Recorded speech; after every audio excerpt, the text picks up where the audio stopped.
The striking for wrestling MMA was the biggest. Dude, I was in AK for 2 months, and I thought it was good to be a southpaw, even though I wrestled my left leg lead. Cain Velasquez kicked me in the face, broke my nose. I went back home and never went southpaw. It was a striking. It was a striking. What would you give to someone having their first fight? First fight, keep your chin down and be confident, because you're gonna be nervous out there. You're gonna be very nervous before the fight. You're gonna be nervous before the fight.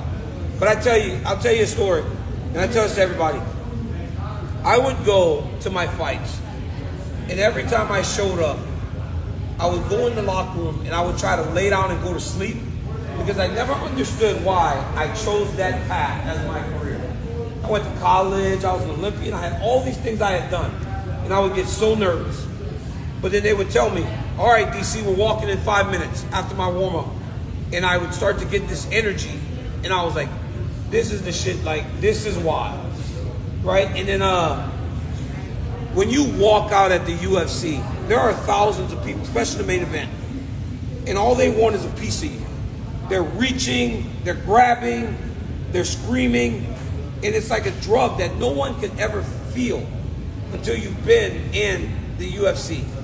And then I tell you, there's a pin inside the cage to lock the gate. No matter who I was fighting or how many people were in that arena, it would be loud. Sometimes I felt the octagon like shaking because people were so jazzed up about the fight. I always heard that pin make like this pink sign, because you're in there and Bruce Buffer's looking all good. He's got these great suits. There's like commissioners, you and the guy. And then when you turn around after you go to the middle and you go back to your corner, when you turn back, there's somebody that'll save your life if you start to get really beat up, Herb Dean, and the guy that wants to kill you. And so when everybody leaves, and in my mind, I swear to God, I always thought, excuse my language, I go, okay, somebody's gotta fucking die tonight. It ain't gonna be me. That's literally what I thought every time. Somebody's gotta die. And I would hear that thing go, ping. I was like, all right, I'm here now. I can't get out of this. Imagine if I jumped over the fence and was like, yo, I'm out. I won't have, you can't do that. So it was like, I'm here, so I might as well go try to kick somebody's ass.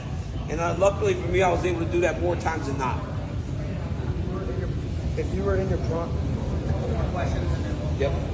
if you were in your prime right now between light heavyweight and heavyweight, who would you want to fight the most and who would you want to fight the least?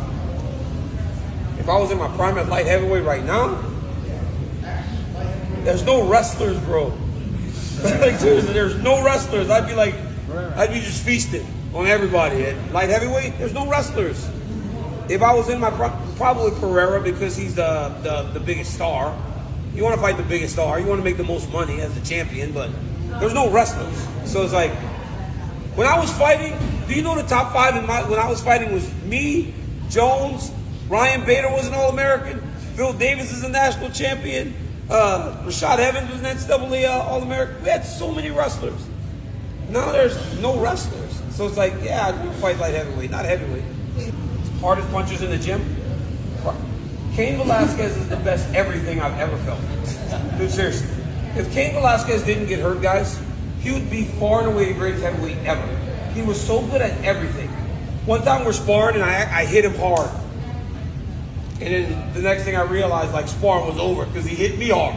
And I was like, shit, what happened? I was like, yo, what are you doing, dude? We're just sparring. He's like, well, you hit me hard. But it's all he knew, right? He just knew hard. And he's the best, dude. He's the best ever. Unfortunately, he's going through a lot of stuff right now. There's like a sentencing next week, so you guys pray for my brother. But he was the best everything, and I owe a lot of my career to him. I wouldn't have done everything I did if I didn't have Cain Velasquez. No, never knocked out sparring. I've only been knocked out that one time. It's the craziest thing too, because I still don't remember. Like, there's a period from the cage to going to the ambulance where I still can't get that memory back. I saw a video once of me walking back from the octagon, and my coach was like rubbing my back because I was really disappointed. And I was like, yo, when did that happen? Because I don't remember it. I was like, I have no idea, I have no recollection of it. No matter what I try, I can't recall that 7 to 10 minutes. Even when Rogan was interviewing me and I was crying, I still don't know that. I don't even remember that at all. I can't bring it back. What is your greatest moment of UFC MMA career? Probably beating Stipe Miocic was probably the best moment I've ever felt. That was crazy. That was crazy. I expected a long, hard fight, and I was able to get him out of there in one round. That was the best.